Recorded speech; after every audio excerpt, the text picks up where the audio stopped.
واسق کی بات نے دل میں ایک نیزہ گاڑا تھا. غریب تھے لیکن عزت نفس نے تڑپ کر آنکھیں بھرتی تھیں. مرتضیٰ نے صبا کی آنکھوں میں آنسو دیکھ کر ملامتی نگاہ واسق پر ڈالی. اب بول, اب کیوں چپ ہے تو؟ یا تجھے تیری اوقات اور یاد دلا دوں؟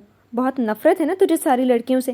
ان کی زبان چلے تو انہیں اغوا کرتا ہے سبق سکھانے کے لیے. میری بیوی جیسی لڑکی تجھے چڑیل لگتی ہے تو اپنی بہن کے بارے میں خبر ہے تجھے وہ کیا کرتی پھرتی ہے, کہاں کہاں جاتی ہے؟ کچھ تو تھا اس کی باتوں کا معنی. دروازے پر کھڑا مرتضیٰ چونک گیا. صبا کا دل ڈر سے سکڑا. دعا دم بخود سی تھی. اور میری بہن کا نام مت لینا.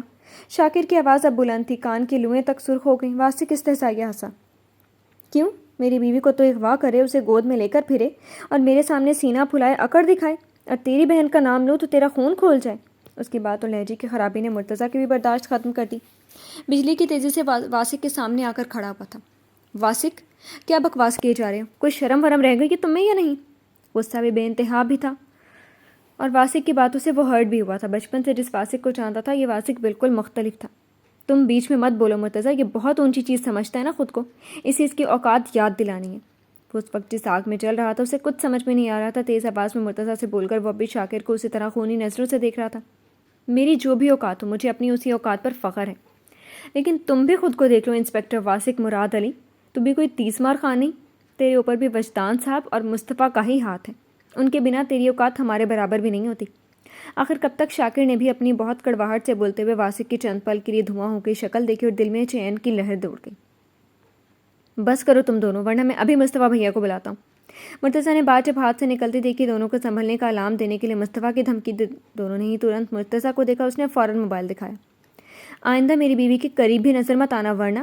دھمکی کارگر رہی. واسق نے دھیمے ہوتے ہوئے بس اتنی ہی دھمکی دی. ورنہ کیا؟ ہاں بول کیا؟ شاکر کو ذرا سا بھی یہ انداز پسند نہیں آیا. تن کر واسق کو گھورا. تو میں تیری ہڈیاں توڑ دوں گا. واسق پھر سے بھڑک گیا. یہ ناول آپ کتاب نگری یوٹیوب چینل پر پڑھ رہے ہیں. اچھا تو اور میری ہڈیاں توڑے گا؟ چل توڑ. تو توڑ کر تو دکھا. اور یہیں پر بس ہو گئی. دعا اور صبا خواب سے ان دونوں کو بس ایک دوسرے کو مارتے دیکھ رہی تھی. مرتضیٰ بس جبڑے بھینچے ان دونوں کو گھور رہا تھا. کیا ہو رہا ہے یہ؟ ایک ہی دھاڑ پر شاکر اور واسق ایک دوسرے سے تیزی سے جدا ہو گئے. ایک دوسرے کو مارنے کا ارادہ چھوڑ کر ہاتھ پہلو میں گرے اور دونوں نے گردن موڑ کر ادھر دیکھا جدھر سے دھاڑ آئی تھی. وستان صاحب پیشانی پر بل لیے ان دونوں کو بری طرح سے گھور رہے تھے. ان کے پیچھے حیران پریشان شانی اور انا متعجب سے سب کو دیکھ رہی تھی. صوفے پر ایک دوسرے کے ساتھ بیٹھی روتی دعا اور صبا, غصے سے سرخ ہوتا مرتضیٰ اور لڑ جھگڑ کر حلیہ بگاڑ کر کھڑے, سر جھکا کر کھڑے واسق اور شاکر. شور خاموش ہوا. لیونگ روم میں ہر سو سناٹا چھا گیا. ازلال مینشن کی بیرونی در و دیوار سنہری دھوپ سے دمک رہی تھی اور عمارت کے اندر غیر معمولی شور مچا ہوا تھا. اور اس شور میں تمام ملازمین اپنے اپنے کان دبائے اپنے کاموں میں لگے ہوئے تھے, لیکن رہ رہ کر کسی نہ کسی چیز کی ٹوٹنے کی آواز سب کی توجہ اپنی طرف کروا کر خاموشی میں خلل پیدا کرتی تھی. ایک بار پھر کچھ گر کر ٹوٹا اور آواز اس کمرے سے ہوتے ہوئے اریبہ کے کانوں تک پہنچ گئی. اس نے اپنے کانوں سے ایئر فون نکال کر ناگواری سے سائڈ دیوار کی طرف دیکھا جو بغل میں موجود کمرے کی دیوار سے ملتی تھی. یہ ناول آپ کتاب نگری یوٹیوب چینل پر پڑھ رہے ہیں. خود چاہتی ہے بار بار بے عزت ہونے کے لیے اور واپس آ کر چیزیں توڑ توڑ کر ہمارے کان میں درد کروا دیتی ہے. ناک چڑھا کر منہ بنایا اور پھر سے کانوں میں ایئر فون ٹھوس لیے. ساتھ والے روم میں کیا ہو رہا تھا, ایسا کیا توڑ پھوڑ مرچا رہی تھی, اسے کوئی مطلب نہیں تھا. میوزک انجوائے کر رہی تھی اور سکون سے تازہ میوزک سے لطف اٹھانا چاہتی تھی. بیڈ ٹاؤن سے ٹیک لگائے ڈھیلے ڈھالے ٹاپ اور سفید پینٹ میں بس پیر ہلاتی گانے کی دھن پر سر ہلا رہی تھی. چھن چھن تڑ تڑ. اس بار ایک ساتھ کئی چیزیں ایک ساتھ ٹوٹ کر گرنے کی صدا پر اریبہ نے دانت پیسے. کان سے ایئر فون نکال کر بستر پر پھینکا. موبائل تکیے پر پٹخا اور پورے غصے سے بیڈ سے اتر کر اپنے پیروں میں گلابی روئیں والی خرگوش کی شکل بنے سلیپر پیروں میں ڈالے اور تیز تیز قدموں سے اپنے روم کا دروازہ کھول کر عائزہ کے روم تک آ گئی. دروازہ کھلا ہوا تھا اور اندر اس نے اپنے کمرے کا حلیہ بگاڑ دیا تھا. خود اس کا حلیہ بھی بہت خراب تھا. سرخ متورم آنکھیں, ہائی لائٹ ہوئے بال اچھڑے ہوئے تھے اور چہرے پر نفرت, جلن, توہین کی سرخی, سب کچھ طرز تھا اس کے خوبصورت چہرے پر. کیا ادھم مچایا ہوا تم نے؟ وہ عائزہ کو دیکھتے ہوئے بڑے کوفت سے اس سے پوچھ رہی تھی. یوں تو مرتضیٰ سے بھی وہ بہت ہرٹ ہوتی تھی, لیکن جیسے اس کی طبیعت تھی وہ خود کو بہلا لیتی تھی, لیکن عائزہ ہر بار ایک نئی تباہی مچا دیتی. It's none of your business, بھڑک کر کہا اور سر سے پیر تک منہ بنا کر کھڑی اریبہ کو گھورا. جب ساری چیزیں توڑ رہی ہو تو کیوں بھول جاتی ہو کہ ساتھ میں دوسرے کمرے میں کوئی اور بھی موجود ہے؟ لیکن ہائے رے عائزہ بیوی, انہیں دوسروں کی کہاں پرواہ. وہ اپنی ٹھوڑی کو انگوٹھے سے سراتے بھرپور تن سے گویا ہوئی. چلی جاؤ یہاں سے تم, ورنہ تمہارا منہ توڑ دوں گی. اس کی آواز سرد ہوئی اور آنکھوں میں آگ کی لپیٹیں نکلی تھیں. میرا منہ توڑ دینے سے کیا ہو جائے گا جانے من؟ بھیا مان جائیں گے. اس نے معصومیت سے آنکھیں پٹ پٹا کر عائزہ کے دل پر ہاتھ ڈالا اور وہ درد سے بلبلا گئی. اریبہ میں تمہارا خون کر دوں گی. صرف آنکھیں سرخ نہیں ہوئیں, زکام زدہ سی آواز پھٹ گئی. میرا خون کرنے سے بہتر ہے تم خود ہی خودکشی کرنے کا سوچ لو. میں نے دیکھا ہے بہت سے فلموں میں ہیروئن کو سوسائڈ کرتے اور ہیرو کا دل پگھلتے. عائشہ کی حالت پر اریبہ کا دل دکھا، مگر بظاہر اسی انداز سے معصوم بن کر مسکراتے ہوئے وہ اس کے زخم کو ادھیڑ کر نہ جانے اپنی کن زخموں کو تسکین دے رہی تھی. میں سچ میں مر جاؤں گی. چہرے پر کرب سا اترا. فرش پر گھٹنوں کے بل گری اور پاس پڑا شیشے کا ٹکڑا اٹھا کر اریبہ کی طرف دیکھا. شوق سے ابھی کے ابھی کاٹ لو اپنی نس. یار میں بہت ایکسائٹیڈ ہوں. عائشہ نے سرد نگاہوں سے اسے گھورا. اس کے لیے واقعی یہ نیا ایڈونچر ہوگا، اس لیے پرجوش ہو گئی. عائشہ نے اس کے چہرے پر سے نگاہ ہٹا کر اپنی کلائی دیکھی اور پھر شیشے کے نوکدار ٹکڑے کو اور پھر وہی ٹکڑا دور اچھال دیا. ٹکڑا فرش پر گر کر 2 حصے میں تقسیم ہو گیا. گڈ. یہ ہوئی اجلال خانزادہ والی بیٹیوں والی بات. اب تم میرا کمال دیکھو. اس نے عائشہ کو آنکھ ماری. وہ بس اسے دوڑتے قدموں سے باہر جاتے دیکھ رہی تھی. اریبہ جن قدموں سے گئی تھی اسی قدموں سے واپس آ گئی. اب اس کے ہاتھوں میں موبائل تھا. عائشہ خاموشی سے اسی طرح فرش پر بیٹھی اسے نمبر ملاتے دیکھ رہی تھی. کال لگا کر وہ موبائل کا اسپیکر آن کر کے کال پک ہونے کے منتظر تھی. کال متصل ہوئی اور جیسے ہی ادھر سے ہیلو کہا گیا وہ اپنی آواز میں دنیا جہان کی گھبراہٹ بھر کر بولی تھی. ہیلو یزدی بھیا. بھیا. عائشہ نے چونک کر اریبہ کو دیکھا. اس نے آنکھ ماری اور اسی گھبراہٹ میں رونی آواز بنا کر بولی. بھیا. بھیا. وٹ ہیپن ریب؟ تم اتنی گھبرائی ہوئی کیوں ہو؟ کیا ہوا ہے؟ ادھر سے یزدان کی بھاری سنجیدہ مگر پریشان سی آواز آئی. عائشہ یکٹک اریبہ کو دیکھ رہی تھی. بھیا. بھیا پلیز بھیا آپ گھر آ جائیں. مسلسل عائشہ کو چمکتی آنکھوں سے دیکھتے ہوئے وہ بس رو دینے کو تھی. بات کیا ہے؟ کیا ہوا ہے؟ وہ شاید کار میں تھا، اس لیے آس پاس گاڑیوں کا مدھم شور بھی ان دونوں کو صاف سنائی دے رہا تھا. پلیز بھیا گھر آ جائیں، ہمیں مدد چاہیے. وہ اسی طرح بولتی اس کی پریشانی اور بڑھا دینا چاہتی تھی تاکہ وہ فوراً گھر آ جائے. بات بتاؤ پہلے. پریشان آواز سخت ہوئی اور اریبہ نے موبائل کو گھورا. عائشہ بھی بے چینی سے محسوس کرتے ہوئے پہلو بدلا. بھیا عائشہ نے سوسائڈ کر لی ہے. مما پاپا دونوں پارٹی میں، آپ پلیز گھر آ جائیں، وہ مر جائے گی. وہ ابا قاعدہ رونے لگی اور عائشہ کا دل دھڑکنے لگا. ادھر خاموشی چھا گئی. بھیا آپ سن رہے ہیں نا؟ خاموشی طویل ہوئی تو اریبہ گھبرا کے کہیں اس نے کال کٹ تو نہیں کر دی. سن رہا ہوں، بولو. وہ وہی سرد اسپاٹ لہجہ جو بولنے والے کو گھبرانے پر مجبور کر دے. عائشہ کا دل دھڑ دھڑ کر رہا تھا. بھیا آپ پلیز آ جائیں، میں اکیلے کیا کروں؟ اس کی آواز کی ٹھنڈک سے اریبہ بھی ڈری ہوئی تھی. پھر بھی اداکاری جاری رکھتے ہوئے اسی گھبراہٹ سے کہا. تمہارے گھر کے باہر کئی گارڈ مرد ہیں، مرد ملازم عمارت کے اندر موجود ہیں. تمہارے گھر کے ہر فرد کے پاس موبائل ہے. اجلال صاحب کو کال کرو گی تو 50 مرد ابھی کے ابھی اسی وقت پہنچ جائیں گے تمہاری بہن کو ہاسپٹل لے جانے کے لیے. میری ضرورت نہیں ہے وہاں. وہی سرد انداز، وہی بے نیازی دکھاتی بے مروت آواز اس نے بول کر اریبہ کو ایک دم ساکت کر دیا. عائشہ نے لب بھینچ لیے. دل پھر سے درد سے تڑپا. بھیا وہ مر رہی ہے، اس نے آپ کے لیے کلائی کاٹ لی ہے.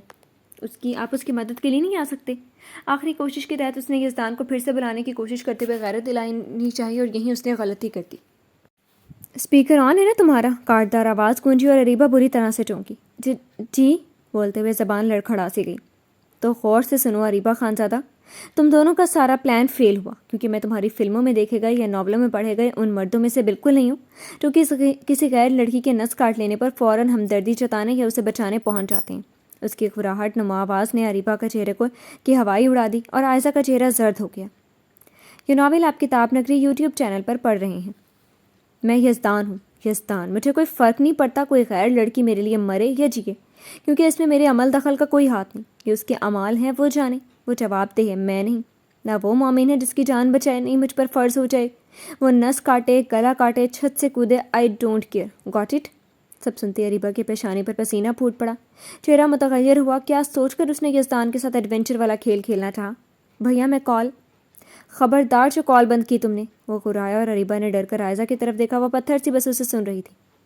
تم دونوں نے جو ڈرامہ پلے کرنا چاہا نا، اگر وہ سچ میں بھی خودکشی کر گئی ہوتی تو بھی یزدان اس کے لیے کبھی نہیں آئے گا.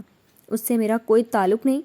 اینڈ یو، آئندہ سے تم نے میرے ساتھ ایسا گھٹیا مذاق کرنے کا سوچا بھی تو یاد رکھنا سامنے تمہارا بھائی نہیں یزدان کھڑا رہے گا. Got it? بے لچک، مضبوط اور رگوں کو جما دینے والا وہی برف سے کاٹ والا لہجہ. آئی ایم سوری بھیا، پلیز معاف کر دیں. آئندہ ایسا کبھی نہیں کروں گی. شرمندہ بھلے وہ نہیں ہوئی تھی مگر ڈر بہت گئی تھی، اس لیے فوراً اپنی غلطی کی معافی مانگ کر وہ یزدان کو نرم کرنے کی کوشش کرنے میں لگی. آئندہ ایسا مذاق کرنے کی نوبت ہی نہیں آنے دوں گا. Don't apologise to me. نہ وہ نرم پڑا نہ سوری قبول کی، بس کہا اور موبائل پر خاموشی چھا گئی. اریبہ نے چور نظروں سے پتھر بنی عائشہ کو دیکھا اور پھر بغیر کچھ کہے وہ بہت تیزی سے اٹھ کر اپنے کمرے کی طرف بھاگی. پیچھے وہ وہیں بیٹھی بس خلا میں گھور رہی تھی. کمشنر وجدان کے بنگلے میں چھائی خاموشی میں بس اتنا، کبھی کبھی کچن میں ہونے والی کھٹ پٹ کا شور اٹھتا اور پھر سناٹا چھا جاتا تھا۔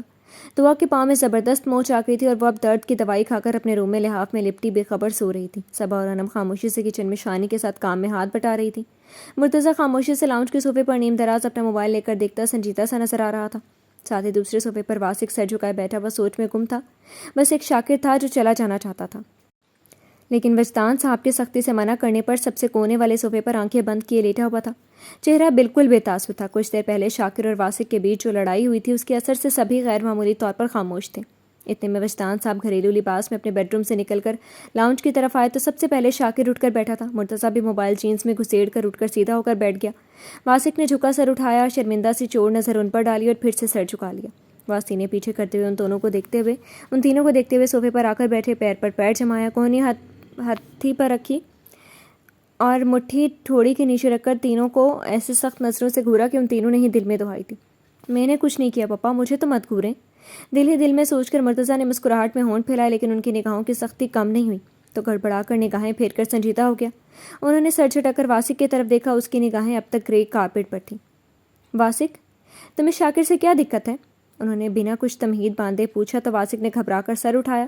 وہاں آتے شانی نے اپنے شوہر صاحب کو دیکھا۔ بہت سالوں بعد وہ پرانے روپ میں آئے تھے، سنجیدہ، سخت، بے لچک بات، اور سامنے والا گھبرا جائے کہ کیا کہے۔ مجھے کوئی دقت نہیں ہے سر۔ واسق نے نگاہیں اٹھائیں، انہیں دیکھا، پھر وہاں ولف جیسے سختی دے کر گھبرا کر فوراً جھکا بھی لی۔ یہ ناول آپ کتاب نگری یوٹیوب چینل پر پڑھ رہے ہیں۔ دقت نہیں تو پھر یہ جھگڑا کس بات پر شروع ہوا؟ وہ برہمی سے گویا ہوئے اور سب کے سب بس سر جھکا گئے۔ شاکر دونوں ہاتھ کی انگلیاں آپس میں پھنسا کر جھکا ہوا بیٹھا تھا۔ لڑنے سے جو زخم پھر سے کھلے تھے اس پر شانی نے ڈریسنگ کر دی تھی، ساتھ ہی پین کلر بھی دی تھی۔ درد میں اب افاقہ تھا۔ شانی خاموشی سے ان لوگوں کو دیکھتی اب وجدان صاحب کے صوفے کے پیچھے آ کر کھڑی ہو گئی۔ مقصد آنے کا بس اتنا تھا کہ ان کی موجودگی میں ان کے بچے اپنائیت محسوس کریں۔ وجدان ان سب سے نرمی سے پیش آئے۔ سر آپ نہیں جانتے، اس نے دعا کے ساتھ واسق ہمت کر کے بولنا شروع ہوا اور شاکر نے تھوک نکلا، ساتھ ہی گال پر ہاتھ بھی پھیرا۔ ابھی باپ کا ہاتھ کھانا بھی شاید قسمت میں لکھا تھا۔ میں یہاں پچھلی کوئی بات پوچھنے کے لیے نہیں بیٹھا ہوں۔ انہوں نے ہاتھ اٹھا کر واسق کو ٹوک دیا۔ تم سب کیا سمجھتے ہو؟ میری پیٹھ پیچھے تم سب کیا کرتے پھرتے ہو مجھے معلوم نہیں؟ کیا کیا کارنامے انجام دیتے ہو، کیا چھپاتے ہو، مجھے سب خبر ہے۔ وہ چاہے ولف ہو، شاکر ہو، تم ہو یا مرتضیٰ، مجھ سے کچھ نہیں چھپا۔ باری باری تینوں کو دیکھتے ان کی نگاہ مرتضیٰ پر رکی اور وہ پھر سے گڑبڑایا۔ پپا کو خبر تو نہیں ہوگی؟ اب تو پکا گئے، مرتضیٰ نے کرا کر سوچا، لیکن نگاہ ملانے کی غلطی نہیں کی۔ بس پاؤں کے انگوٹھے سے فرش رگڑتا وہ سنجیدہ بنا رہا۔ انہوں نے اس پر سے نگاہ ہٹا کر پھر سے واسق کو دیکھا جس کا سر اوڑھ چک گیا۔ تم سب میرے بچے ہو، میرے سپاہی، اور میں تم سب کا باس ہوں، سرپرست ہوں۔ میں اپنے خاندان کے لیے دنیا سے لڑ سکتا ہوں، میں کبھی اپنے بیوی بچوں سے غافل نہیں رہ سکتا۔ یہ ٹھیک ہے تم سب کو میں نے ولف کے ہاتھوں میں سونپ دیا ہے، لیکن میں غفلت میں نہیں ہوں۔ ان تینوں کو انہوں نے اچھے سے باور کروا دیا کہ سنبھل کر رہو، ورنہ جس دن انہوں نے کسی کی گردن پکڑی تو کسی کی بھی خیر نہیں رہے گی۔ اس لیے پچھلی بات کو دہرانے کے بجائے تم مجھے بتاؤ، کیا تمہیں دعا پر شک ہے؟ اس پر سرد آواز میں انہوں نے بہت چپتا ہوا سوال کیا اور وہ سب کے سب ساکت رہ گئے۔ شانی بھی بری طرح چونکی۔ نہیں سر۔ واسق کی پیشانی پر پسینہ پھوٹ پڑا۔ اس پہلو سے تو اس نے سوچا ہی نہیں تھا۔ وہ جو دل میں جگ گئی تھی جلن شاکر پر انڈیل گیا تھا، اس کا کیا نتیجہ ہو سکتا ہے؟ وجدان صاحب کو وہ کیسے بھول گیا تھا؟ مجھے درست اور مضبوط جواب دو واسق۔ مانا دعا تمہاری منقوہ ہے، مگر تم مت بھولو وہ میری اور شانی کی بیٹی ہے، بے وفائی اس کے خون میں نہیں ہے۔ ان کی سرد نگاہ اور دو ٹوک بات نے واسق کو بری طرح سے شرمندہ کر ڈالا۔ مرتضیٰ دوست کو دیکھ کر رہ گیا اور شاکر لا تعلق تھا، یہ معاملہ اس کا تھا بھی نہیں۔ وجی بس کریں، واسق ایسا کیوں سوچے گا؟ دعا اس کی بیوی ہے، اس لیے غصہ ہو گیا بس۔ واسق کی بدلتی رنگت پر شانی نے پیار سے محبوب شور کو ٹوکتے ہوئے ان کی شانی کو سہلایا۔ واسق نے تشکر بھری نظروں سے ماں جیسی ساس کو دیکھا۔ مائی لو۔ وجدان نے گردن موڑ کر پیچھے دیکھا۔ آپ پلیز کچھ دیر کے لیے کچن میں جا کر بچیوں کو دیکھ لیں۔ محال تھا کہ وہ پرانے روپ میں بھی شانی سے سختی سے بات کر لیں۔ بے حد نرمی اور محبت سے ان کی طرف دیکھا۔ وہ ہلکے سے مسکرائیں۔ بس رہنے دینا، آپ سوری تو بول ہی چکے ہیں، سب شرمندہ ہیں، آگے سے ایسا نہیں ہوگا۔ ان کے شانے نرمی سے سہلا کر وہ تینوں کو بخشوانے پر لگی تھی۔ ان تینوں نے یہ تشکر بھری نگاہوں سے انہیں دیکھا۔ اوکے بس کر دیتا ہوں، مصطفیٰ کو میسج بھیج دیتا ہوں، دعا کو چوٹ لگ گئی ہے، آ کر پوچھے گا تو وجہ بتا دوں گا۔ انہوں نے گردن سیدھی کی، تینوں کو دیکھا اور شانے چھٹک کر اٹھنے لگے۔ نہیں آپ ہی ڈانٹ لیں، وہ تینوں ایک کورس میں بولے اور وجدان صاحب نے مسکراتی نگاہوں سے تینوں پر پھر بیوی کو دیکھا۔ چلیں ڈانٹ لیں، وہ منہ بنا کر ان کا شانہ چھوڑ کر کچن کی طرف چلی گئی۔ تو میں کہاں تھا؟ ان کے جاتے ہی وہ پرانے موڈ میں آ گئے، سختی اور نرمی نہ برتنے والے۔ دعا میری اور شانی کی بیٹی ہے۔ مرتضیٰ نے تکیہ کلام وہیں سے جوڑنا ضروری سمجھا اور واسق اسے گھور کر رہ گیا۔ واسق، ناجائز غصہ انسان کی عقل کھا جاتا ہے، رشتوں میں تفریق پیدا کر دیتا ہے۔ اپنے جذبات پر قابو پانا سیکھو، ورنہ ہو سکتا ہے کوئی بڑا نقصان تم اٹھاؤ اور اس کی بھرپائی تمہارے بس میں نہ رہے۔ وہ بہت سنجیدہ تھے اور واسق شرمندگی کے دریا میں غرق۔ میں بہت شرمندہ ہوں سر، چونکہ سر سے بس اتنا ہی بول سکا۔ ہونا بھی چاہیے، رکھائی سے کہا اور شاکر کو دیکھا۔ اور تم شاکر؟ واسق کا دل خوشی سے اچھلا۔ چلو اس کی باری تو آئی، کب سے وہی شرمندہ ہوا جا رہا تھا۔ یہ ناول آپ کتاب نگری یوٹیوب چینل پر پڑھ رہے ہیں؟ جی باس۔ شاکر نے سر اٹھا کر ان کی طرف دیکھا۔ آنکھوں میں احترام تھا لیکن جھکی ہوئی نہیں تھی۔ غلطی کی تھی مگر سر اٹھا کر ان کی بات سننے کے لیے تیار تھا اور اس کا یہی انداز انہیں دل سے پسند تھا۔ شاکر، مجھے تمہاری نیک فطرت اور الٹی کھوپڑی کی خبر نہیں ہوتی تو تمہاری پہلی غلطی ہی بہت سنگین تھی، چونکہ تم مصطفیٰ اور ولف کے ہاتھوں مار کھا چکے تھے، اس لیے اس نے تمہیں سمجھا بھی دیا تھا۔ اس لیے میں نے کچھ نہیں کہا، لیکن ایک تنبیہ ضرور کروں گا۔ ناگواری اپنی جگہ، لڑکیاں پسند نہیں وہ بھی جانے دو، لیکن کبھی کسی لڑکی کو سبق سکھانے کے لیے اسے اغوا مت کرنا۔ لگاتار بولتے ہوئے انہوں نے شاکر کی آنکھوں میں دیکھتے ہوئے سختی سے سمجھایا۔ جی، اسی طرح سر اٹھانے میں بس اسے اتنا کہا اور انہوں نے گہری سانس لی۔ اکھڑ شخص بہت قیمتی تھا ان کے لیے۔ میں مانتا ہوں دعا نادان ہے، غصے میں اس نے بہت کچھ کہا ہوگا تمہیں۔ اب تک تم دونوں کی ملاقات اچھی نہیں گزری، اس کی طرف سے میں تم سے معذرت کرتا ہوں۔ ان کی آواز نرم پڑی۔ واسق اور مرتضیٰ نے دونوں نے باری باری باس اور شاگرد کو دیکھا تھا۔ مجھے شرمندہ مت کریں باس، بس مجھے غصہ آ گیا تھا۔ ان کے معذرت کرنے پر شاکر شرمندہ سا ہوا۔ خیر، آج جو بھی ہوا یہیں دفن کرو، اور آج کے بعد اگر تم دونوں میں کبھی ہاتھا پائی ہوئی تو میں نے جسے سب کچھ ولف کو سونپا ہے، یہ لڑائی جھگڑا والا معاملہ بھی میں اسے سونپ دوں گا۔ وہ بول کر اٹھ گئے، ساتھ ہی سمجھا بھی گئی۔ پیچھے وہ تینوں ایک دوسرے کو دیکھ کر دل ہی دل میں کان کو ہاتھ لگا چکے تھے۔ ولف کو پتہ چلنا گویا اپنی شامت بلوانے کے برابر تھا۔ رات دھیرے دھیرے گزر رہی تھی۔ ہوائیں سرد ہوتی لوگوں کو اپنے اپنے گھروں میں جانے کے لیے مجبور کر رہی تھیں، اور وہ ان آشنا ہواؤں سے ہمیشہ کی سرد جنگ لڑتا اپنی بائک کو دوڑائے جا رہا تھا۔ آج وہ شکار کے لیے نہیں جا رہا تھا، آج وہ اس کے پاس جا رہا تھا جس کے ساتھ جنگ میں شاید تقدیر اسے بھی شکار بناتے، لیکن ایک امید تھی کہ ظلمت کی رات کتنی بھی طاقتور کیوں نہ ہو، ایک نہ ایک دن ڈھلتی ضرور ہے۔ اسی امید کی کرن وہ دل میں جگائے اپنے بلند حوصلے کے ساتھ اس جنگ میں غازی بن کر میدان جنگ میں آ چکا تھا۔ ابھی تو شروعات کی تھی اور کبھی مایوسی ہاتھ لگی تو کبھی جیت کا سہرا سر پر بندھا، لیکن منزل اب بھی بہت دور تھی۔ منزل تک پہنچنے کی اسے اتنی جلدی بھی نہیں تھی۔ وہ ان لوگوں میں سے نہیں تھا جو منزل پانے کی چاہ میں دوڑ پڑتے ہیں اور پھر تھک کر منہ کے بل گر جاتے ہیں۔ یہ ناول آپ کتاب نگری یوٹیوب چینل پر پڑھ رہے ہیں۔ اس جنگ میں وہ قدم قدم بڑھنے کا پہلے ہی سوچ چکا تھا، اس لیے قدم قدم ہی صحیح مگر پاؤں مضبوطی سے جمے ہوئے تھے۔ اس نے انہی راتوں سے طاقت کے نشے میں چور بہتوں کے دل میں اپنا ایک خوف بٹھا دیا تھا۔ بائک ایسے علاقے میں اب رفتار ہلکی کر چکی تھی۔ یہاں اونچی اونچی بلڈنگز کے فلیٹ میں دنیا کے چند وہ لوگ رہتے ہیں جنہیں لوگ سیلیبریٹی کہتے ہیں۔ اپنے ہنر کی، اپنے جسم کی، اپنی اداؤں کی اس دنیا میں قیمت لگا کر یہ سیلیبریٹی بن جاتے ہیں، جنہیں اپنے خدا بس انٹرویو میں یاد آ جاتے ہیں، یا کسی پریس کانفرنس میں، یا کسی شو پر۔ باقی وقت رنگینیوں میں کھوئے وہ یہ بھی بھول جاتے ہیں کہ ہم صرف انسان ہیں، ایک ایک سانس کے بھی محتاج۔ بائک رکی اور اپنے سر پر رکھے ہیلمٹ کے کالے شیشے کو اوپر چڑھا کر اس نے سر اونچا کر کے بلڈنگ کی طرف دیکھا۔ 12 فلور کی اس بلڈنگ میں سے اسے 8 نمبر والے فلور پر رکنا تھا۔ جس شخص سے خاص ملاقات کرنی تھی اس کے آدمی گیٹ پر کھڑے تھے۔ اس نے سر سے ہیلمٹ اتارا اور پہلے اپنے چہرے پر نقاب چڑھاتے ہوئے آس پاس دیکھا۔ CCTVs کیمراز کو اس کے ساتھی نے کچھ دیر پہلے ہی ہیک کیا تھا، اب اس کا وقت شروع ہوتا ہے۔ وہ بھیڑیے سے چال چلتا بلڈنگ کی پچھلی طرف آیا۔ یہاں ایک اونچا درخت تھا جس کے سہارے سے وہ اپنی بلڈنگ کی دیواروں پر چڑھ سکتا تھا۔ اپنی جینس گھٹنوں سے ذرا سی اونچی کی اور درخت پر چڑھنے کی تیاری شروع کر دی۔ لمحوں میں وہ درخت کی موٹی شاخ پر تھا۔ دھیرے دھیرے سنبھل کر دیوار پکڑی اور اس دیوار کے سہارے وہ گراؤنڈ میں کود گیا۔ کودنے سے بہت ہلکی سی دھپ کی آواز ہوئی اور وہ سیدھا کھڑا ہو گیا۔ دھیرے دھیرے دبے پاؤں وہ بلڈنگ کے پچھلے حصے میں آ گیا اور اب اوپر چڑھنا تھا جو اس کے لیے کبھی مسئلہ ہی نہیں رہا تھا۔ وہ خود کو تیار کیا اور کچھ منٹوں میں وہ پائپ یا دوسرے فلور کی بالکنی کے سہارے اوپر چڑھتا ہی گیا۔ کوہنی چھلی، کہیں کہیں رگڑ لگی، لیکن ارادے مضبوط رہے۔ 8ویں فلور کی بالکنی کی ریلنگ پر پیر جمائے اور بہت احتیاط سے وہ بالکنی میں کودا۔ شیشے بند تھے اور وائٹ ریشمی پردے سے روشنی چھن چھن کر اندر آ رہی تھی۔ اس نے اپنا کالا نقاب چہرے سے کھینچا اور اسے اپنی جیکٹ کی جیب میں گھسیڑا اور دوسری جانب جیب سے اپنا مخصوص ماسک نکال کر چہرے پر چڑھایا۔ ماسک کے چہرے پر چڑھا کر شیشے کی ڈور کی طرف دیکھا۔ آنکھوں میں بھیڑیے سی چمک ابھری۔ ولف اپنے دشمن سے ملنے کے لیے آ چکا تھا۔ خانزادہ صاحب، ہم آپ سے بہت ناراض ہیں۔ اندر ولف کی آمد سے بے خبر اجلال خانزادہ اور ان کی ہیروئن اپنی رات رنگین کرنے میں گم تھے۔ اجلال خانزادہ نے سرخ مشروب کو ہونٹوں سے لگا کر اپنی گود میں بیٹھی ہیروئن کے نازو انداز کو دیکھا۔ غضب کی اداکارہ تھی وہ، خوش کرنے کی ہر اداؤں سے واقف۔ کیوں میری جان، ہم سے کیا خطا ہو گئی؟ جس ہاتھ میں نفیس سرخ مشروب تیرتا گلاس پکڑا تھا، اسی گلاس کو اس کے سفید چکنے اریاں بازو پر پھیرتے ہوئے اس کی آنکھوں میں ہوس ہی ہوس تھی۔ ہیروئن نے گلاس کی ٹھنڈک اپنے بازوؤں پر محسوس کی اور آنکھیں اور بھی نشیلی کرتے ہوئے ایک انگلی ان کی داڑھی پر رکھی۔ یہ ناول آپ کتاب نگری یوٹیوب چینل پر پڑھ رہے ہیں۔ ابھی تک آپ نے میری اس فلم میں انٹری نہیں کروائی۔ انگلی ان کی داڑھی سے ہوتے ہوئے گلے پر، پھر شرٹ کے کھلے گریبان سے جھانکتے سینے تک آئی تھی۔ ان کے ہونٹ پر شیطانی مسکراہٹ چمکی۔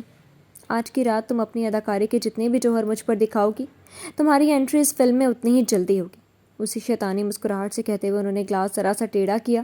سرخ مشروب اور پتلی دھار بن کر ہیروئن کے گلے سے ہوتے ہوئے ان کی نگاہوں میں اور بھی ہوس بڑھنے لگا۔ اس نے انہیں کاندھوں سے جھٹک کر دور کیا اور ان کی گود سے اٹھ کھڑی ہوئی۔ اس کا چھوٹا سا ریشمی لباس سرخ مشروب نے بھگو دیا تھا۔ نشیلی گلابی ہوتی آنکھوں سے اجلال خان زادہ کی طرف دیکھا اور ایک بھرپور جان لیوا انگڑائی لے کر وہ ان کے جذبات بڑھا کر بہت دھیرے دھیرے بالکنی کی طرف گئی تھی۔ ادھر اس کے قیامت خیز چال نے ان کے جذبات میں آگ لگا دی تھی۔ سرخ مشروب کا بچا ہوا گھونٹ بھرا اور صوفے سے اٹھ کھڑے ہوئے ہیروئن اسی طرح سے انہیں اور بھی بھڑکاتی ہوئی کبھی پلٹ کر دیکھتی اور کبھی مسکراتی اب جا کر بالکنی کے ڈور سے چپک چکی تھی۔ بالکنی کی ڈور سے پیٹ ٹکائی، اپنی ایک ٹانگ شیشے پر رکھتے ہوئے موڑی اور ہاتھ اوپر کیے اس طرح کھڑی ہو گئی کہ اجلال خان زادہ خود پر قابو کھو کر اس پر بھوکے شیر کی طرح جھپٹ پڑے۔ ہیروئن کھلکھلائی اور ان کی باہوں میں قید ہو گئی، لیکن اتنی دیر میں اس کے ہاتھوں کی انگلیوں نے لاک کھول دیا تھا۔ یہ ناول آپ کتاب نگری یوٹیوب چینل پر پڑھ رہے ہیں۔ بھڑکے ہوئے اجلال خان زادہ اس ہیروئن کے جسم کے ہر انگ کو اپنی ہوس سے جذبات کے طوفان میں ڈبو دینا چاہتے تھے کہ جب بالکنی کا دروازہ کھلا، ریشمی پردہ اپنی جگہ سے کھسکا، بھیڑیے سی آنکھیں چمکی اور ہیروئن کی نگاہ ان آنکھوں پر پڑی تو اس کے ہونٹوں سے ہلکی سی چینخ نکلی تھی۔ خانزادہ صاحب، اس کی ڈری ڈری آواز میں غیر معمولی پن محسوس کر کے اجلال خان زادہ چونکے ہیروئن کی پھٹی پھٹی آنکھیں دیکھی اور اسے چھوڑ کر انہوں نے پیچھے مڑ کر دیکھا اور دوسری پل ان کے چہرے کا رنگ بدل گیا۔ ہیلو اجلال خان زادہ صاحب، بھیڑیے کے ماسک کے پیچھے سے اجنبی آواز کانوں میں آئی۔ ولف ان کی رنگ بدلی شکل دیکھ کر مسکرایا اور آنکھوں میں درندوں والی چمک اور بڑھی۔ وہ مضبوط قدموں سے چلتے ہوئے ان کے قریب آیا۔ وہ قریب آیا تو انہوں نے محسوس کیا اس کی گہری بھوری آنکھیں نزدیک سے اور بھی خطرناک لگتی ہیں۔ ہیروئن بھی ڈر کر پیچھے کھسکتے ہوئے بیڈ سے لگ گئی۔ آپ کی رنگین رات کو خراب کرنے کے لیے معذرت خواہ ہوں ایم ایل اے صاحب۔ خاموشی سے اپنی طرف دیکھتے اجلال خان زادہ کی شرٹ کے بٹن بند کیے اور پھر سے بولا، پر آج کی رات ہم دونوں کی ملاقات کی رات تھی، اس لیے۔ وہ ذرا سا رکا اور ان کی سانسیں رکیں۔ پہلے ولف سے مل لے تو۔ ایک دم سے کالر مٹھی میں جکڑا اور انہیں کھینچتا ہوا لے آ کر اسی صوفے پر پٹکا تھا جہاں وہ کچھ دیر پہلے اس ہیروئن کے ساتھ بیٹھے تھے۔ ہیروئن ڈری ڈری بس ایک طرف کھڑی تماشا دیکھ رہی تھی۔ ولف سے ملاقات مبارک ہو تمہیں۔ ان کے کالر کو تھامتے ہوئے جھکا وہ ولف کو رایا۔ تو تم ہو ولف؟ چند چھوٹے موٹے بیوقوفوں کو مار کر تم نے اجلال خان زادہ کا گریبان تھامنے کی ہمت کر لی۔ اتنی دیر میں وہ سنبھل گئے تھے۔ ڈر کو خود پر کبھی حاوی نہیں ہونے دیا تھا، اس لیے آج تک گناہوں کے بادشاہ تھے۔ ولف کی آنکھوں میں آنکھیں ڈال کر استہزائیہ مسکراہٹ ہونٹوں پر چھلکی۔ ولف کی بے رحم سرد آنکھوں میں دیکھتے ہوئے بہت کچھ سوچ بھی رہے تھے۔ بہت جانی پہچانی تھی وہ آنکھیں، مگر آواز دھوکہ دے رہی تھی۔ آج یہی تو بتانے آیا ہوں کہ میں کیسے تیرا گریبان کیا تیرا گلا پکڑوں گا۔ ان کا کالر چھوڑا، دونوں ہاتھوں سے برابر کیا اور ان کے سامنے اوٹومان کھینچ کر بیٹھ گیا۔ پیر پر پیر جمایا اور گھٹنوں پر دونوں ہاتھوں کی انگلیوں کو پھنسایا۔ ہمت ہے تو اپنا چہرہ دکھا اور مجھ سے آنکھوں میں آنکھیں ڈال کر بات کر۔ انہوں نے بھی دونوں ہاتھ صوفے کی بیک پر پھیلائے۔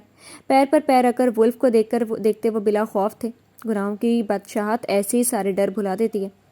تیری حسرت ضرور پوری کروں گا، صبر کر، وہ وقت بھی آئے گا جس دن تجھے قبر میں ڈالوں گا تو یہ چہرہ دیکھتے دیکھتے ہی آنکھیں بند کرے گا تو۔ فی الحال میری آنکھیں تجھے دیکھ رہی ہیں، آنکھوں میں آنکھیں ڈال کر ہی بول رہا ہوں۔ ان کی آنکھوں میں دیکھتے ہوئے اس کی آواز میں گراہٹ سے تھی، ہڈیوں کو جما دینے والی گراہٹ، دلوں میں خوف پیدا کر دینے والی گراہٹ۔ کچھ ایسے خوف ان کے اندر بھی اترا مگر ظاہر نہیں ہونے دیا۔ آئی امپریسڈ۔ وہ مسکرائے اور انہوں نے ساکت ہیروئن کی طرف دیکھا جو ڈری ہوئی چپ چاپ کھڑی ان دونوں کو دیکھ رہی تھی۔ میرا دوست آیا ہے، خاطر نہیں کرو گی؟ اسے دیکھتے ہوئے انہوں نے اسے اشارہ کیا۔ ہیروئن اشارہ سمجھ کر آگے بڑھی کہ ولف ذرا سا جھکا، پینٹ سے ایک چیز کھینچی۔ وہ ہیروئن سمجھتی کہ ایک تیز چاقو لہرا کر سیدھے اس جگہ پیوست کیا جہاں بیڈ پر اس کا موبائل رکھا تھا۔ ہیروئن کی چینخ نکل گئی۔ وہ بری طرح سے خوفزدہ ہو کر چاقو دیکھ رہی تھی اور بیڈ پر بڑھتے اپنے ہاتھوں کو اگر اس کا نشانہ چوکتا تو یہ چاقو سیدھے اس کے ہاتھ میں گڑ جاتا۔ اپنے آدمیوں کو زحمت مت دو اجلال خان زادہ، ہمارے درمیان ان کی موجودگی مجھے اچھی نہیں لگے گی، اور جو چیز مجھے اچھی نہیں لگتی میں اسے صفائے ہستی سے مٹا دیتا ہوں۔ ولف اطمینان سے پیر ہلاتے ہوئے بولا اور اجلال خان زادہ سنبھل گئے۔ وہ اسے کم سمجھنے کی غلطی نہیں کرنا چاہتے تھے۔ کیا چاہتے ہو تم؟ جبڑے بھینچے وہ ماسک کے پیچھے چھپے ولف کو دیکھنے کی خواہش میں تحمل سے بولے۔ تم سے کچھ چاہنا میرا ٹارگٹ نہیں، تجھے برباد کرنا میرا مقصد ہے۔ اجلال خان زادہ سر چھٹک کر ہنسے سیدھے ہوئے اور ولف کی طرف جھکے۔ مٹی میں مل گئے مجھے برباد کرنے والے، غرور سے بولتے ہوئے انہوں نے ولف کو مسکرانے پر مجبور کیا۔ اسی مٹی میں ملے ان باحوصلہ انسان نے ولف کو زندہ کیا۔ ولف بنا تو صرف اجلال خانزادہ کو مٹی میں ملانے کے لیے۔ یاد رکھنا، تیری قبر کی مٹی انہی لوگوں سے بنے گی جنہیں تو نے برباد کیا ہے۔ اپنی طرف دیکھتے اجلال خانزادہ سے بولتے ہوئے ہاتھ بڑھایا اور پیچھے ہٹتے ہی مکہ ان کے ناک پر پڑا تھا۔ ان کی ناک سے خون کا فوارہ پھوٹا تھا۔ ہیروئن نے چینخ دبانے کے لیے منہ پر ہاتھ رکھ لیا۔ یہ ناول آپ کتاب نگری یوٹیوب چینل پر پڑھ رہے ہیں۔ یہ مکہ تیری گندی نگاہ کے لیے تھا۔ اپنے مکے پر پھونک مار کر وہ اٹھ کھڑا ہوا۔ وہ اپنی ناک پر ہاتھ رکھے اسے سرخ ہوتی آنکھوں سے گھور رہے تھے۔ تیری بربادی کے دن شروع ہونے والے ہیں، آج سے، ابھی سے۔ بری آنکھوں نے آنکھ ماری اور وہ ناک پر سے ہاتھ ہٹا کر جھٹکے سے کھڑے ہو گئے۔ تم مجھے جانتے نہیں ہو ولف، بہت بڑی غلطی کی ہے تو نے اجلال سے جنگ لڑنے کی کوشش کر کے۔ اپنی قیمتی شرٹ کی آستین سے بہتا لہو صاف کر کے ان کی آنکھوں میں دشمنی کی چمک تھی۔ دشمنی تو میں نے لے لی، اور تمہیں تو میں بہت اچھی طرح سے جانتا ہوں میں تو زمین کا وہ کیڑا ہے اجلال خانزادہ جو دوسروں کی ناموس کو کھا کر اپنا پیٹ بھرتا ہے۔ اسی طرح سے ان کو دیکھتا گھرایا۔ یاد رکھنا، تو نے اگر اس بار دوسرے کی عزت پر اپنی گندی نگاہ بھی ڈالی، اس بار تیری ہڈیاں بھی اس شہر والوں کو دیکھنے کو نہیں ملیں گی۔ اجلال خانزادہ کو قہر بھری نظروں سے دیکھتا وہ مڑ کر بیڈ تک آیا۔ ہیروئن اپنی طرف آتے ولف کو دیکھ کر غیر آرامتے ہوئی۔ اپنے یار کا زخم صاف کر دینا، کام بہت اچھا کرتی ہو تم۔ ساکت مگر ڈری ڈری ہیروئن سے بول کر جس طرح سے آیا تھا وہ اسی طرح سے گم ہو گیا۔ اجلال خانزادہ نے ہلتا پڑتا دیکھا اور پھر بہت تیزی سے وہ بیڈ تک آئے تھے۔ وہ ہیروئن کو گھورا اور جھپٹ کر اپنا موبائل اٹھا لیا۔ اب وہ بہت تیزی سے خلیل کو کال کر رہے تھے۔ لاؤنج میں وہ تینوں آرام سے اپنے اپنے پیروں کے اوپر تھرو بلینکٹ ڈالے ہوئے گفتگو کرتے ہوئے وقت گزرنے سے بے خبر تھی۔ وجدان صاحب ڈنر اور کچھ دیر واک کے بعد اپنے روم میں چلے گئے تھے۔ ان کے جانے کے بعد واسق اور شاکر شانق کے روکنے کے باوجود بھی اپنے اپنے ٹھکانوں پر چلے گئے تھے۔ اور مرتضیٰ اب کس سے باتیں کرے؟ وہ تینوں تو اپنی باتوں میں اسے لفٹ نہیں دینے والے تھے، اس لیے وہ اپنے روم میں سونے کے لیے چلا گیا۔ وہ تینوں مگن سی تھی کہ اندرونی دروازہ کھلا اور ان تینوں نے گردن موڑ کر آنے والے کو دیکھا۔ سنجیدہ سا مصطفیٰ، کاندھے پر وہی کالا بیگ اور ہاتھوں میں تھما موبائل، ان تینوں کو دیکھ کر وہیں رک گیا اور آنکھیں سکیڑ کر تینوں کو دیکھا، پھر کلائی پر موجود گھڑی۔ رات کے 1 بجنے والے تھے اور وہ تینوں لاؤنج میں جمع تھی۔ یہ ناول آپ کتاب نگری یوٹیوب چینل پر پڑھ رہے ہیں۔ السلام علیکم۔ صبا نے چشمہ درست کرتے ہوئے جوش سے ہاتھ بھی ہلایا۔ مصطفیٰ کو دیکھ کر وہ ایسے ہی جوش میں آ جاتی تھی، سب سے بڑی فین جو تھی اس کی۔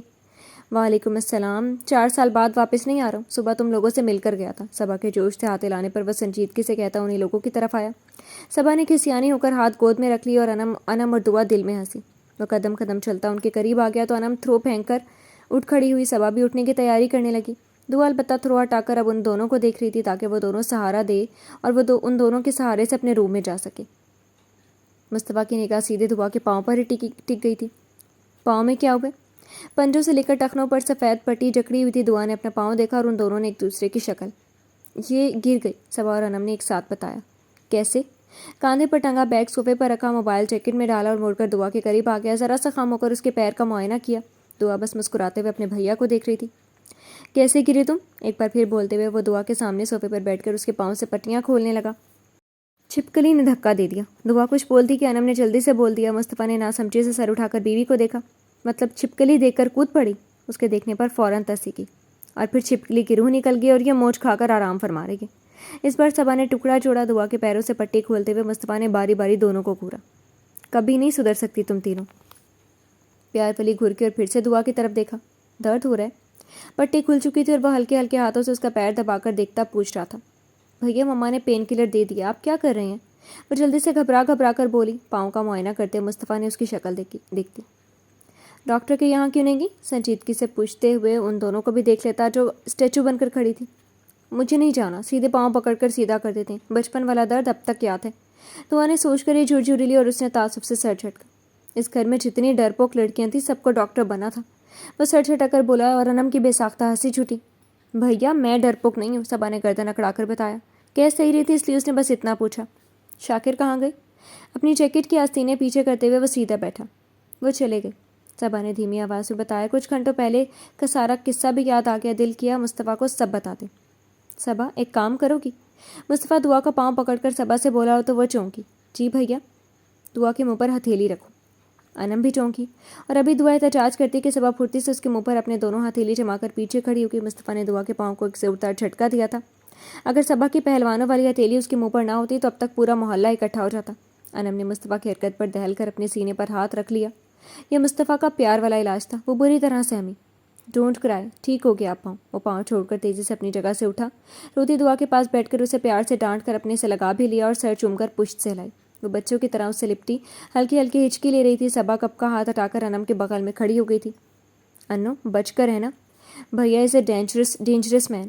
انم کے کان میں گھس کر صبا نے ڈری ڈری سرگوشی کی۔ ان دونوں سے بہادر تھی مگر دل دہل گیا تھا۔ میرے اوپر بس فاتحہ پڑھ لو تم دونوں۔ انم کی ڈری ڈری سرگوشی نکلی اور صبا کی ہنسی اب تک سینے پر ہاتھ رکھ کے وہ دھڑ دھڑ کرتے دل کو سنبھال رہی تھی۔ کیا ہے؟ تم دونوں کے پاؤں میں بھی موچ آئی ہے؟ ان دونوں کی بھن بھن پر صبا کی ہنسی دعا کو شانے سے لگائے لگائے صبا اور پھر اپنی زوجہ محترمہ کو دیکھا جو سینے پر ہاتھ رکھے ہوائی اڑتے چہرے کے ساتھ کھڑی تھی۔ نہیں نہیں، اللہ کے فضل و کرم سے ہم بالکل ٹھیک ہیں، پاؤں سلامت، ہاتھ سلامت۔ وہ دونوں چیخی۔ اور زبان بھی سلامت۔ باقی کا جملہ وہ ادا کر کے دعا کو چھوڑ کر صوفے سے اٹھ گیا۔ اٹھو، تمہیں تمہارے روم تک چھوڑ دوں۔ پیار سے دعا کا بازو تھاما جو اب بھی سسک رہی تھی۔ میں نہیں جاؤں گی، آپ اٹھا کر لے چلیں مجھے۔ ایسا پیر توڑا ہے آپ نے؟ مصطفیٰ نے سو کرتی پیاری بہن کو دیکھا اور پھر مسکرا دیا، جھک کر اسے گڑیا کی طرح گود میں اٹھا لیا۔ رونا بند کرو، کل تمہارے لیے تمہارے فیوریٹ اٹیلین فوڈ لے آؤں گا، صبا کے دیسی اور انو کے گول گپے، وعدہ کیا اور اسے لے کر صوفوں کے بیچ سے گزرتے ہوئے دعا کے روم کی طرف بڑھ گیا۔ گول گپے پر انو کو دوپہر والا سارا منظر یاد آیا اور اس نے چور نظروں سے جاتے ہوئے مصطفیٰ کے پشت کو دیکھا۔ سہما ہوا دل بے ہنگم انداز میں دھڑکا۔ یہ ناول آپ کتاب نگری یوٹیوب چینل پر پڑھ رہے ہیں۔ بھیا کتنے کیئرنگ ہے نا۔ صبا حسرت سے دونوں ہاتھ گالوں پر رکھے جاتے ہوئے مصطفیٰ کو پیار سے دیکھتی جھوم بھی رہی تھی۔ انم نے ایک زبردست ہاتھ اس کے کاندھے پر مارا۔ ابھی کچھ دیر پہلے ان کو ہی خطرناک بتا رہی تھی تم۔ جھومتے جھامتے صبا کا کاندھا زور سے ہلا دیا۔ وہ ایک ڈر کر کرنے والا کمنٹ، یہ بہن ان کے دل کا نکلا کمنٹ۔ وہ دونوں ہاتھ پھیلا کر جھوم کر کہا، مصطفیٰ کی وہ پکی فین تھی۔ ویسے ایک بات ہے انو، تجھے بھیا سے ڈر تو لگتا ہوگا۔ ہاتھ سمیٹ کر رازداری سے انم کے چہرے کو دیکھا۔ ایسا ویسا؟ وہ جھرجھری لے کر آنکھیں میچ گئی۔ بی بریو، حضرت علی نے فرمایا ہے، جس سے ڈرو اسی میں کود پڑو۔ صرف حدیث نہیں سنائی، تھپ تھپ پیٹھ بھی تھپک دی، یعنی مصطفیٰ پر گر پڑوں اور دو ہاتھ کھا لوں اس حرکت پر۔ اپنی پیٹھ پر پڑے زبردست ہاتھ سے جل کر منہ بنایا۔ گدھی، میرا مطلب یہ ہے کہ ہماری پھپھو بننے کی حسرت پوری کر دو۔ اس کی شوخی پر انم کا پہلے منہ کھلا، پھر وہ تیزی سے جھکی۔ ابھی پوری کرتی ہوں پھپھو بننے کی حسرت۔ اور اسے سلیپر اتارتے دیکھ کر صبا اسے منہ چڑھا کر دوڑ لگا کر بیٹھی۔ انم بھی سلیپر لیے اس کے پیچھے تھی۔ ہنستی ہوئی صبا بھی مڑ کر دعا کے روم میں گھستی کہ سامنے سے آتے مرتضیٰ سے بڑی زور سے ٹکرائی تھی۔ اس نے فوراً اسے اپنے ساتھ ہی سنبھالا، ورنہ ٹکر اتنی زبردست تھی کہ وہ دونوں ہی فرش پر گرتے۔ اس ٹکر پر صبا نے دھڑکتے دل سے مرتضیٰ کو دیکھا۔ وہ بھی کچھ پل کے لیے خاموش ہو گیا تھا۔ سلیپر لے کر کھڑی انم مانی خیزی سے دونوں کو دیکھ رہی تھی۔ کچھ دیر وہ دونوں ایسے ہی کھوئے رہے کہ انم نے پاس آ کر سلیپر مرتضیٰ کی کمر پر ہلکے سے مارا۔ وہ چونکا اور ابھی کچھ بولتا کہ دعا کے روم سے نکلتے مصطفیٰ کو دیکھ کر جو بازو صبا کی کمر پر تھے اسے فوراً پیچھے کھینچ کر ادب سے سیدھا کھڑا ہو گیا، اور صبا جو اس کے سہارے سے تھی سیدھے فرش پر گر پڑی۔ اندھے ہو گیا؟ چوٹ زبردست لگی، اس لیے تڑک کر کہتے ہوئے چشمہ والی گول آنکھوں سے گھورا۔ چشمہ آپ لگاتی ہیں؟ وہ شائستگی سے جواب دیتا بغل میں کھڑی انم کے سر پر چپت لگا کر کچن کی طرف چلا گیا۔ وہ پانی کی بوتل لینے نکلا تھا۔ انم نے اس کی پشت کو گھورا اور صبا اس کی پشت کو دیکھتی دل میں گالیاں دیتی اپنی کمر چہلاتے ہوئے اٹھ گئی۔ چوٹ تو نہیں لگی؟ اتنے میں مصطفیٰ قریب آ کر سنجیدگی سے پوچھ بیٹھا۔ نہیں نہیں، مجھے علاج نہیں کروانا، وہ ایک دم سے کیا بولی۔ مصطفیٰ نے مسکراہٹ دبا کر اس کے سر پر چپت ماری۔ بہت زبان چلتی ہے تمہاری، جاؤ سو جاؤ۔ پیار سے اس کا سر تھپک کر وہ ہنستی ہوئی انم کی طرف آیا تھا۔ صبا تیزی سے دعا کے روم میں گھسی تھی۔ وہ قریب آنے لگا۔ اب تک ہنستے مسکراتی انم پر گھبراہٹ سوار ہونے لگی۔ اس کی گھبراہٹ مصطفیٰ کی نظروں سے چھپی نہیں رہی تھی۔ رات بہت ہو گئی ہے، روم میں چلو اب، نرمی سے کہتے ہوئے اس نے قدم ادھر بڑھائے جہاں اس نے صوفے پر بیگ رکھا تھا۔ جھک کر صوفے پر سے اپنا بیگ اٹھایا اور مڑا۔ انم انگلیوں کو مسلتی پیچھے ہی تھی۔ انم نے سر اٹھایا تو دو بھوری آنکھوں کی گہری چمک سے گھبرا کر پوچھا، یہ ناول آپ کتاب نگری یوٹیوب چینل پر پڑھ رہے ہیں؟ مصطفیٰ، آپ نے کھانا کھایا؟ نہیں، مجھے بھوک بھی نہیں ہے۔ اس کے پوچھنے پر وہ مسکرا کر نرمی سے انکار کر گیا۔ ایسے کیسے بھوک نہیں ہے؟ کب کا لنچ کیا تھا؟ اب اتنی رات ہو گئی ہے۔ فکر مند ہو کر وہ بیویوں والے اسٹائل میں آ کر وہ حیران ہونے کے ساتھ ساتھ خوش بھی ہوا۔ اسے فکر تھی اس کی۔ میں ڈنر بہت کم کرتا ہوں، چلو اب روم میں، سنجیدگی سے کہہ کر انم کا بازو جکڑنا چاہا کہ کیا روم میں چلو، جائیں فریش ہو کر آئیں، میں کھانا لے کر آتی ہوں۔ اب بندے کو اتنا بھی کھانے پینے کے معاملے میں لاپرواہی نہیں کرنی چاہیے۔ حد ہو گئی، رات کے 12-1 بجے تشریف لاتے ہیں اور بھوک نہیں۔ جائیں فریش ہو، میں لاتی ہوں کھانا۔ لگاتار بولتے ہوئے وہ اسے گھور بھی رہی تھی۔ مصطفیٰ نے ایک نظر بیوی کے مکمل روپ میں آئی انم کو دیکھا اور کچن سے نکلتی مرتضیٰ کو۔ مشکل سے اپنی ہنسی چھپاتا بوتل سے منہ لگا کر پانی پی رہا تھا، پھر اس نے سر جھٹکا۔ تم کھانا لے کر روم میں آؤ، میں فریش ہو لیتا ہوں۔ ایک نظر زوجہ محترمہ کو اور ایک گھوری مرتضیٰ کو دے کر وہ سیڑھیاں چڑھ گیا۔ شاباش، بھیا کو ایسی ڈانٹ ڈپٹ والی معصوم بیوی کی ضرورت تھی۔ ہنستا ہوا مرتضیٰ باہر آیا اور شاباشی کے چکر میں اس کی پونی پوری ہلا دی۔ انم نے گھورا تو شانے چھٹکتی ہے، میں اور ان کو ڈانٹوں، مجھے اپنا فاتحہ نہیں پڑھوانا؟ وہ اس کی بات کا جواب دے کر اپنی پونی کو کسنے لگی جو مرتضیٰ نے ڈھیلی کر دی تھی۔ تو ابھی کیا تھا؟ بوٹل منہ سے لگاتے ہوئے وہ ہنسا تھا۔ ڈانٹ کر کہا تھا کیا؟ اس کے گھبرا کر پوچھنے پر مرتضیٰ کے منہ سے پانی فوارے کی صورت میں باہر نکلا تھا۔ کچھ دوری پر اسٹڈی کے ڈور پر کھڑی شانی مسکراتے ہوئے مڑ کر پھر سے اسٹڈی روم میں دوبارہ چلی گئی۔ مصطفیٰ کا خیال رکھنے والی آ چکی تھی اور اب انہیں کوئی فکر نہیں تھی۔ انم جب کھانے کی ٹرے لے کر کمرے میں آئی تو مصطفیٰ لباس تبدیل کر کے گلاس وال کا پردہ ہٹا کر ایک ہاتھ گلاس وال پر ٹیکے نہ جانے خاموش آسمان کو اپنی کون سی کہانی سنا رہا تھا۔ بیڈ پر ٹرے رکھ کر اس نے پھر سے مصطفیٰ کی طرف دیکھا۔ خاکی کارگو پینٹ اور سفید گول گلے والی ہاف ٹی شرٹ، پیروں میں سادہ فلپ فلاپ، مانا ہیٹر آن تھا پھر بھی سردی محسوس ہو رہی تھی اور وہ بغیر کسی گرم کپڑوں کے پردے ہٹائے جانے کہاں کھویا ہوا تھا۔ کھانا لے آئی تم؟ وہ ابھی اسے پکارتی کہ مصطفیٰ نے گلاس سے ہاتھ ہٹایا، پیچھے مڑ کر اسے دیکھا۔ انم بس جلدی میں سر ہلا گئی۔ وہ بغیر پردے برابر کے بیڈ کی طرف بڑھا۔ پردے برابر کر دینا۔ مصطفیٰ کو دیکھتے ہوئے اسے کچھ زیادہ ہی سردی لگنے لگی تھی، حالانکہ ہوا کا ایک جھونکا بھی بیچ میں گلاس سے ہونے سے اسے چھو نہیں رہا تھا، لیکن دونوں ہاتھ آپس میں ملتے ہوئے وہ ایسا محسوس کری تھی شیشے کے باہر دھند میں لپٹی ہوئی ہوا اسے ٹھٹھرا رہی ہو۔ مصطفیٰ قریب آیا اور اس نے بیڈ کے پاس کھڑی انم کے دونوں ہاتھ اپنے ہاتھوں میں لے لیے۔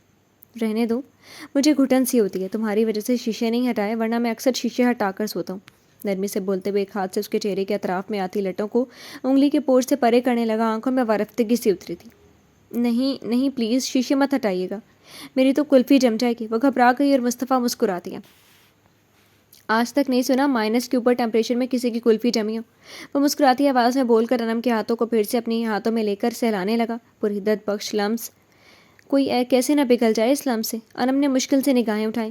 مصطفیٰ کی نگاہوں نے اس کے چہرے پر ہر ایک نقش کا طواف کیا تھا اور وہ پگھل جاتا کہ کھانا کھا لیتا ہوں۔ انم کے ہاتھوں کو آزادی دے کر وہ بیڈ پر ٹک گیا، 2 انگلی سے ٹرے اپنے پاس کھینچ لی۔ جی، انم نروس سے اپنے بالوں کو کانوں کے پیچھے کرتی کنکھیوں سے اسے دیکھ رہی تھی۔ تم مجھ سے اتنا گھبراتی کیوں ہو؟ بلا وجہ ڈر جاتی ہو؟ پلیٹ میں ذرا سا کھانا نکالتے ہوئے وہ سنجیدہ تھا مگر بہت نرم سا تاثر اس کی آنکھوں سے چھلک رہا تھا۔ بچپن سے ڈرا ڈرا کر اب پوچھ رہی ہیں ڈرتی کیوں؟ اس نرم تاثر سے انم کو حوصلہ پا کر بے ساختہ بول کر اس کے سامنے ٹکی۔ مصطفیٰ نے لقمہ بناتے ہوئے ابرو اٹھا کر اسے دیکھا اور اس نے فوراً اپنی زبان دانتوں تلے دبا لی۔ وہ سر چھٹک کر لقمہ بنانے لگا۔ یہ ناول آپ کتاب نگری یوٹیوب چینل پر پڑھ رہے ہیں۔ یاد کرو، بلا وجہ کبھی ڈانٹا ہو؟ جب شانی کو تم ستاتے تھے یا شرارتیں حد سے زیادہ کی جاتی تھی تب بھی ڈانٹتا تھا۔ لقمہ منہ میں ڈالا اور دھیرے دھیرے چباتے ہوئے وہ بہت نرم نظروں سے انم کو دیکھ رہا تھا۔ تب ہم بچے تھے، بچے تو شرارت کرتے ہی ہیں۔ بڑی معصومیت سے اپنی دفاع کی گئی اور وہ سر جھکا کر مسکرا دیا۔ اب بھی بڑی نہیں ہوئی ہو؟ دوسرے لقمے کو منہ میں ڈالتے اس کی نگاہ پلیٹ پر تھی لیکن آواز مسکرا رہی تھی۔ بچی لگتی ہوں میں آپ کو؟ برا مان کر منہ بنا۔ مصطفیٰ نے نگاہ اٹھائے، خفا سے وہ کمفرٹر کا کونا الٹ پلٹ رہی تھی۔ لگتی نہیں ہو مگر اب بھی ہو۔ مسکرا کر سر جھٹکا انم نے اسے دیکھا۔ تم سب کا اب تک بچپنا ختم نہیں ہوا ہے؟ یہی دیکھو، خواہ خواہ کی چھپکلی سے ڈر کر دعا چوٹ لگوا بیٹھی۔ 2-4 لقمے میں ہی اس کا کھانا ختم ہو گیا تھا۔ ہاتھ ٹیشو سے پونچھے ٹرے سائڈ ٹیبل پر اٹھا کر سائڈ پر رکھ دی۔ چھپکلی ہوتی بھی بہت خطرناک ہے۔ مصطفیٰ نے سر موڑا، وہ جھرجھری لے کر بولی تھی گویا چھپکلی کو ڈائناسور سمجھ لیا گیا۔ اچھا، اتنی خطرناک کہ کود کر پیر توڑوا لیا جائے؟ سائڈ سے جگ اٹھا کر گلاس میں پانی ڈالتے ہوئے وہ لگاتار مسکرا رہا تھا۔ ارے میں پورا قصہ بتاؤں آپ کو؟ وہ پورے جوش میں قریب ہوئی اور اس کے کاندھے پر ہلکے سے ہاتھ مار گئی۔ مصطفیٰ نے گہری سانس لی۔ بیگم صاحبہ کا اپنا ہی ایک سٹائل ہے، پر انم کی بات سے سمجھ گیا چوٹ کے پیچھے بات دوسری ہے۔ دعا کو چوٹ کیسے لگی؟ پانی سے بھرا گلاس لے کر وہ پھر سے سیدھا بیٹھ گیا۔ وہ کیا ہوا نا، وہ شاکر ہے نا، ارے وہی صبا کا بھائی۔ بات بتانے کے چکر میں وہ اور بھی قریب ہوئی، ایک گھٹنے کو بیڈ پر رکھا اور پوری طرح سے مصطفیٰ کی طرف گھوم گئی۔ پانی کا گلاس منہ سے لگانے سے پہلے مصطفیٰ نے اس کا گھٹنا دیکھا جو اس کے پیروں سے چھو رہا تھا۔ میں شاکر کو کافی سالوں سے جانتا ہوں، گلاس منہ سے لگانے سے پہلے سنجیدگی سے بتایا اور انم نے اپنے سر پر ہاتھ مار لیا۔ اوف، میں بھی کتنی بے وقوف ہوں۔ ہاں تو وہ کیا ہوا مصطفیٰ؟ وہ آپ کا شاکر ہے نا، لیکن میں صرف آپ کو بتا رہی ہوں، آپ کسی سے کہنا مت۔ مصطفیٰ کے بیڈ پر رکھے زانوں پر ہاتھ رکھ کر ایک وعدہ چاہا۔ یہ ناول آپ کتاب نگری یوٹیوب چینل پر پڑھ رہے ہیں۔ آگے بولو۔ پانی کے گلاس منہ سے لگا کر وہ سنجیدگی سے اس کے پٹ پٹ بولتے ہونٹ دیکھ رہا تھا۔ جب وہ بات کرتی، منہ بناتی تو وہ اور بھی خوبصورت لگتی۔ یہ مجھے کسی کام کا نہیں چھوڑے گی، سوچ کر سر جھٹکا۔ ہاتھ میں پکڑا گلاس سائڈ ٹیبل پر رکھا اور بیڈ گراؤنڈ سے ٹیک لگا لی۔ ہاں وہی تو بتا رہی ہوں اور آپ بیچ میں بول پڑتے ہیں۔ ذرا سی نگاہ تیکھی ہوئی اور اس نے اپنی پیشانی ایک انگلی سے ملی۔ اب بول بھی چکو۔ انم نے اسے دیکھا اور پھر شروع ہو گئی۔ مصطفیٰ کا سارا دھیان اس کی باتوں کے ساتھ ساتھ اس کے ہلتے ہونٹوں سے لے کر ہاتھوں کے نچانے تک پر تھا۔ ہاں تو وہ کیا ہے نا، آپ کا شاکر ہے نا، پتہ ہے۔ اب بتائیں، رات اتنے زخم کھائے، آپ نے کتنی مصیبت سے اس کے زخموں کو کاٹا سلا، میں نے اتنا برداشت کرتے ہوئے وہ خون خرابہ دیکھا، کہتے کہتے برا سا منہ بھی بنایا۔ انو، اس نے پیار سے پکارا۔ جی؟ وہ چونکی۔ ذرا سٹوری شارٹ ہو سکتی ہے؟